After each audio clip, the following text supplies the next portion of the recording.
I have always used the same two things for photos, my iPhone for anything quick and the ZV-E10 for anything that feels a bit more intentional. That has been my entire workflow and I never really questioned it. I actually never even really thought about using anything else for photography because why would I? The iPhone is convenient and the ZV-E10 gives me more control when I need it. That combination made sense to me and I never pushed outside that routine.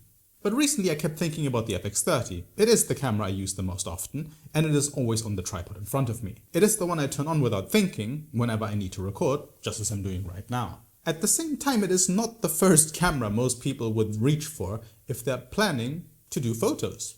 Not because it cannot do it, but because the conversation around it is almost always centered on video. So I wanted to see what happens when I use it for stills, in the kinds of situations where I would normally pick up either my phone or the ZV-E10. For this, I chose 3 sets of subject that make sense for the kind of content I actually make. My audio gear, some controllers, and my real desk setup. All indoors and all lit in a way that looks good without trying to be overly stylized.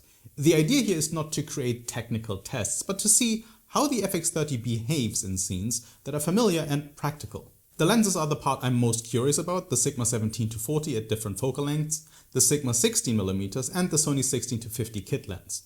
All shot wide open.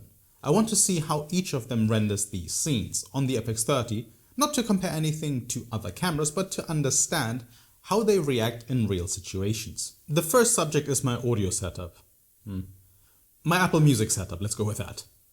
AirPods Pro 3, AirPods Max and my phone. Simple shapes with enough variation to make the differences between focal lengths obvious. The reflective surfaces on the AirPods Max, the smaller details on the AirPods Pro 3, and the flat surfaces on the phone create a mix of highlights, textures, and shadows. These are the kinds of items where lighting, depth, and sharpness become immediately noticeable, even without thinking too deeply about the technical side. As you see the photos move across the screen, it becomes clear where each lens leans and how the FX30 responds to these clean controlled objects. The next subject is controllers, some DualSense controllers, a few Switch Pro controllers, and a bunch of levelers controllers I use for fighting games. This setup naturally has more texture, more gaps, and a lot more depth. Buttons, edges, plastic, and different finishes create a busier frame, and that makes it easier to see how each focal length separates layers or compresses them. These are the objects I show on the channel all the time, so it makes sense to test them instead of something that has nothing to do with what I normally use. As the photos appear, the differences in perspective and rendering are a lot more noticeable because the shapes are so familiar. Did you know liking the video will make you a better photographer and subscribing will even give you superpowers? Obviously none of that is true, but I would still appreciate it. And please leave a comment as well if you do not have anything specific to say. Just drop a stack of camera emojis or something so I know you made it this far. The final subject is my actual desk. Not the photoshoot desk, but my real workspace with my computers, keyboard, mouse, coffee cup and everything else that stays on the desk by default. Why do scenes like this show how each focal length deals with real environments, with objects sitting at different distances and different heights? This is where corner detail perspective and overall balance start to matter more, simply because there is more happening, although a lot less busy than the photo session with the controllers obviously. And again, as the photos show up, it becomes obvious where each lens feels comfortable, and where it starts to push the frame in one direction or another. I did not approach this as a technical breakdown or a detailed comparison. The point is simply to see how the FX30 behaves when I use it for the kinds of photos I actually need. For thumbnails, for product shots, and the random moments where I need a clean image. It does not matter whether something is perfect, it only matters whether it works. And by looking at these results directly as they appear, it becomes clear fairly quickly how each lens fits into that. Now here's the thing. I would still call it an insane take to buy an FX30 specifically for photos, but for anyone who already uses it for solo content creation, it is perfectly serviceable for thumbnails and product shots. Once the images are uploaded, compressed and used in places where they are rarely above 1080p, the smaller differences become much less relevant.